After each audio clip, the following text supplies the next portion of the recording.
Awesome. Thank you, Rhonda. All right, let's address it. I look like Gallagher. Get it out of your system.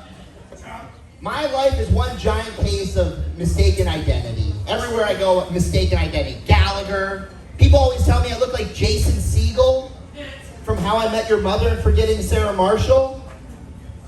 I don't see it. People tell me that I look like Brendan Fraser from The Whale. I don't see it, and that hurts my feelings. People tell me that I look like John Mayer. Nice. People tell me I look like Jar Jar Binks. Misa no see it. Constant mistaken identity everywhere I go. Have you ever let someone call you the wrong name for an extended period of time? This one guy, one time he called me James, and I didn't correct him for 10 years. And I see this guy multiple times a week. He'll be like, hey, King James. I'm like, hey, Todd. Mistaken identity. I go to the same ABC store all the time, and after a while of going to the same ABC store all the time, I see the same people all the time. And after a while, one of the ladies that work there, she's like, hey, I see you all the time. What's your name? I said, Shane. She said, Charlemagne? I was like, I like it. Let's go with it. So now, every time that I go to that ABC store, 6 Filipino women in unison say, Aloha, Charlemagne. People stop what they're doing, they look around, they're like, Charlemagne? What does a Charlemagne even look like? I'm Charlemagne. Mistaken identity. I was at the ABC store the other day and I was looking at the beverages in the cooler. I was looking at the coconut waters, comparing prices by ounces. And this man, this is a true story, a man walks up behind me. He taps me on the shoulder. I turn around and he jumps back. Oh my gosh. I'm so sorry. I thought you were my wife. I'm 6'4", 220 pounds. I don't look great from behind. I was in a hurry, but now I had to stick around and see just how ugly this man's wife was. But it turned out she showed up and she was actually very handsome, so.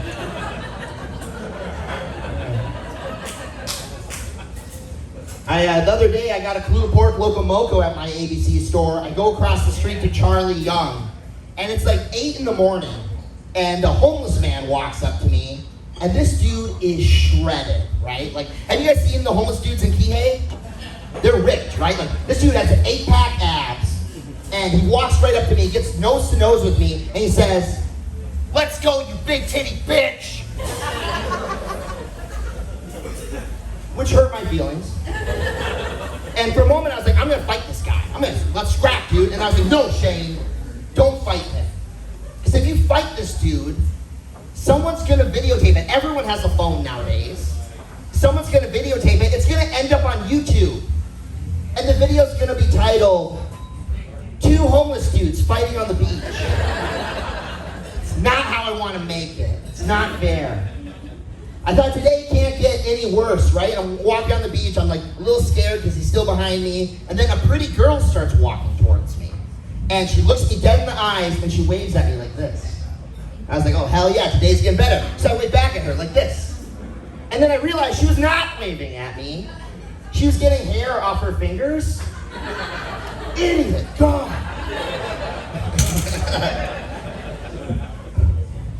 Man. I was driving here tonight and someone turned in front of me without using their blinker, which drives me crazy.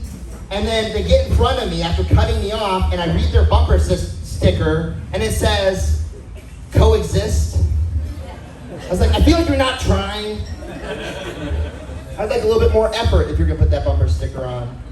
I was driving here and someone flashed their lights going the opposite direction as me, which we all know is the universal way of saying, hey dude, there's a cop ahead. Lower your bomb. I appreciate those people. Those are my second favorite people on the road. My first favorite people on the road are people that wave you in for left-hand turns. Could you imagine taking a left-hand turn on this island without the generosity of a stranger? Nearly impossible. Which is why I'm always so thankful. Whenever someone waves me in for a left-hand turn, I always give them the thank you wave. And then as I'm turning out, I give them a second, thank you so much. And then I'll roll down my window, shaka out the window. Mahalos.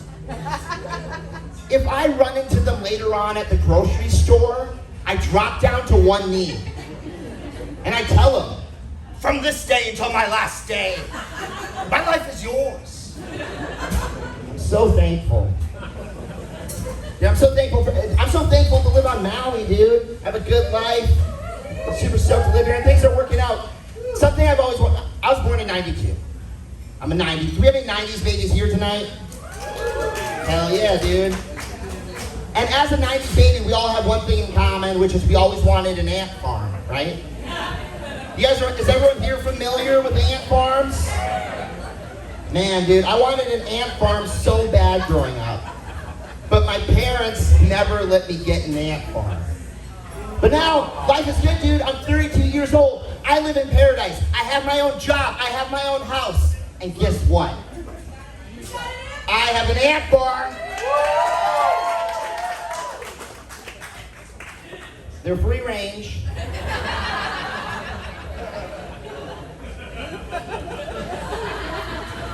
My house is full of ants. And it's a problem. It's gotten to the point where it's so much of a problem that I Googled it. I was like, how many ants does it take to be in danger?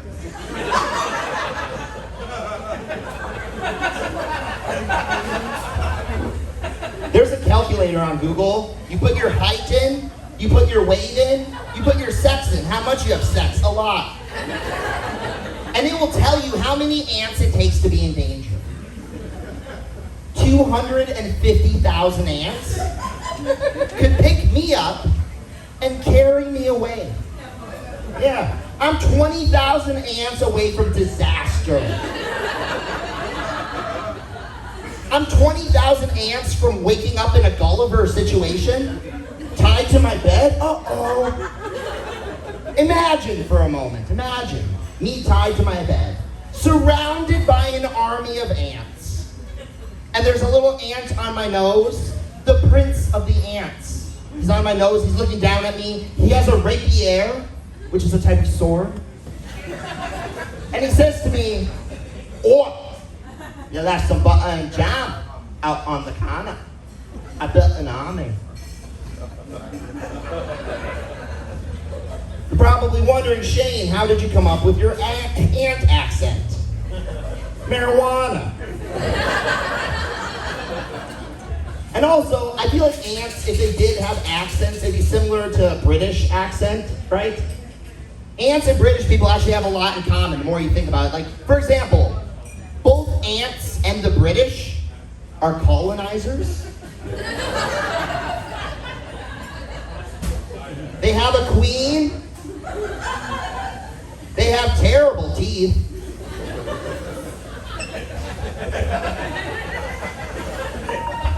They have terrible taste in food, too. Both ants and British people will see bread and beans. They're like, "Oh, bread and beans." Like, why are you stoked, dude? I wish ants were my biggest problem, but they're not. I have a giant spider in my bathroom. Like a really big spider in my bathroom. Does anyone else here have a spider in their bathroom? All right, it's just gonna be me for this one. I have a giant spider in my, like, so scary. He's sitting right across from the toilet. When you sit down, he'll like, at you, and you'll shit yourself, dude. It's so scary. And I thought about killing him, but I know that spiders are good for the environment and kill all the bad bugs. So I called up my dad, and I was like, "Dad, I don't know what to do." And he's like, "Well, here's my rule. If the spider has a web, I let it live. If it's a free-range spider, you kill it." I was like, "Got it, kill the homeless ones." My my spider has a web. So I let him live, and he's up in the corner. He's been there for about 2 months. And the other night, I go to the bathroom in the middle of the night, and I turn on the light, and there's 1,000 spiders. Oh no. Turns out this dude up in the corner is a chick. And she had babies, dude, so there's 1,000 spiders. And now I'm like, I gotta start killing, right? Like, you can't rehome 1,000 spiders. Okay. It's true, you can't.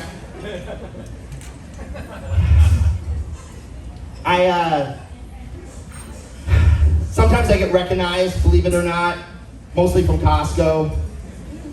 And the other day, this is a true story, I was at McKenna First Entrance, and this young lady walked up to me, and she said, Charlemagne? She worked at the ABC store.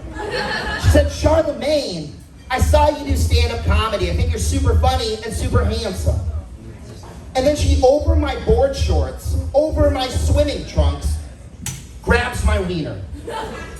Pretend this is my wiener. Long and thin, like the ladies like it. This girl, she grabbed my wiener without my permission. In front of all my friends, I was sexually assaulted. Fast forward 1 week later, and we're on a date. Yeah, I got a number. She grabbed me, and I was like, yes, then she's interested. Really bad at reading signs. This is a true story. We go to Cafe Day Me. You're all familiar with Cafe Day Me? Yeah. Crepes and Mediterranean? What a combination. And this girl, she shows up to the date in 100% crochet. Classic Paia. Crochet from head to toe. Crochet shoes, crochet shorts, a crochet top, a little crochet Peter Pan hat. It was like I was on a date with a wood elf, which I'm into. And she shows up to the date and she says to me, if at any point my nipples poke out, please let me know. And I said, your nipples have been out the entire time, and there's no way they could ever stay in. You're wearing crochet. I thought the date went well. So I called her a few days later. I was like, hey, what do you think about a second date? And she said, actually, since our date, I quit drinking. I quit smoking weed, doing drugs, and having sex with strangers. She said that date was my rock bottom. I was like, rock bottom? That was the best day of my life. I was eating crepes, looking at her nipples, and I was thinking, today can't get no more better. Little did I know, she's on the other side of the table, she's looking at me, and she's thinking, I need to sober up.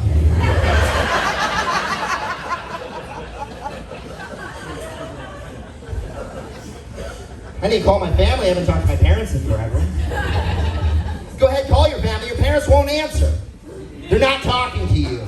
You're at rock bottom. And here's the thing. It'd be one thing if that was the first time a woman told me I was her rock bottom. Tree, brah. 3 rock bottoms! It's starting to feel like I'm residing at rock bottom, like I'm living at rock bottom. Like women will hit rock bottom, and I'm already there. I'm like, aloha. Welcome to rock bottom. Let me show you around rock bottom. We have all the crepes that you can eat at rock bottom. It sounds like a good thing. It's a problem. Rock bottom. Normally people applause for that, but whatever.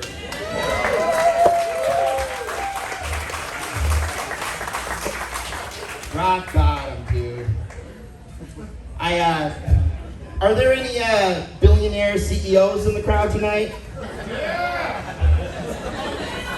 Hey. We're not doing jokes about the murder last week. This is a rock bottom story. A true story. During COVID, I dated a girl who was heir to an insurance company. Her parents were billionaires. I dated a billionaire. And you're probably wondering, Shane, are billionaires different than us? Yes, they are. We went out for lunch one time, And this girl I'm dating, we'll call her Blair.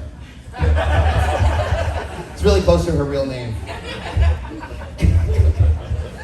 She orders a lemon spritzer vodka drink, and before she drinks it, she smells it, and she goes, "Oh my gosh, Shane, you have to smell this." And I'm like, "What is it?" And she goes, "It has that new airplane smell." A human said that to me. New airplane smell. Little does she know, I've never smelled a new car. New airplane, that's not relatable. You know what new smell I know? New Kmart shoes. Kmart's been out of business for 20 years. But you never forget new Kmart shoes. New airplane? Come on, dude. They have a house in Wailea, and at their house in Wailea, they have an infinity pool with a water slide to another pool. And we'd go to these fancy dinner parties, and I'm the only one going down the water slide. She's like, "Yo, cool it on the water slide." I was like, "There's no line."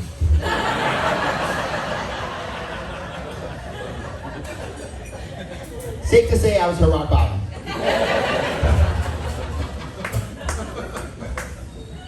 You guys want to talk about our favorite animals? Yes. Miss, what's your favorite animal? Yes, yours. Sea otters. Sea otters. I didn't see that coming. I was hoping you would name one of the 3 animals I had planned.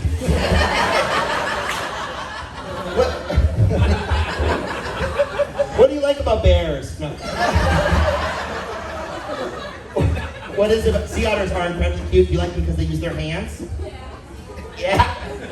She really likes them because they use their hands. What else? Oh, can you stand up and show everyone what you just did with your hands? Make some noise for her. Miss right there. Yes. What do you know? You hate animals? No. What's your favorite animal, Miss? Dogs. Dude, I love dogs, dude. I foster dogs. And right now I have a 3-legged pit bull ridgeback. And his name is Bentley, but he pronounces it. Thank you for saying dog, miss. Sir, why do you love bears so much? What's your favorite type of bear, sir? Yes, you. Polar bear? Ah, the white bear. The most dangerous bear. Polar bears would kill for fun, dude. If bears had schools, it would be polar. No. Dude, my favorite bear is the panda bear. I'm a big fan of panda bears, and as you all know, 7 days ago was an important date. Why was December 7th an important date? Miss right there. Okay. Thank you for the Pearl Harbor. Whose birthday was it? It was your birthday? Oh, snap. Her birthday's the bomb. Too soon. Yeah, December 7th was Pearl Harbor, but December 7th was also a special day because a year ago on December 7th, America sent its panda bears back to China. For those of you that don't know, at one point China gave America panda bears as a sign of peace. And then last year they asked for their pandas back. Red flag. Like, literally, red flag, right? So on December 7th, America sent 3 panda bears from the Atlanta Zoo back to China, which broke my heart. And I feel like we shouldn't have just given them back, right? Like we should have Trojan horse those motherfuckers. Put something inside the pandas. Like inside the first panda, I say, we should have put a slightly smaller panda. And inside that panda, a slightly smaller panda. So they open up their first panda, and it's just, panda, panda, panda, straight from Atlanta. Send a message to China and Russia at the same time. In the second panda, I was thinking, like, what fits perfectly inside a panda? And the answer is Jack Black.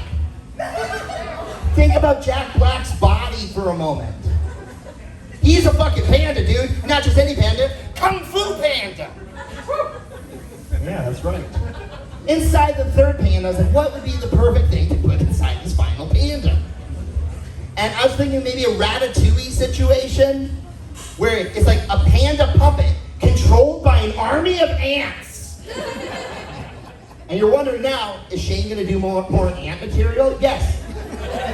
You know how strong ants are? Hopefully strong enough to carry my set tonight.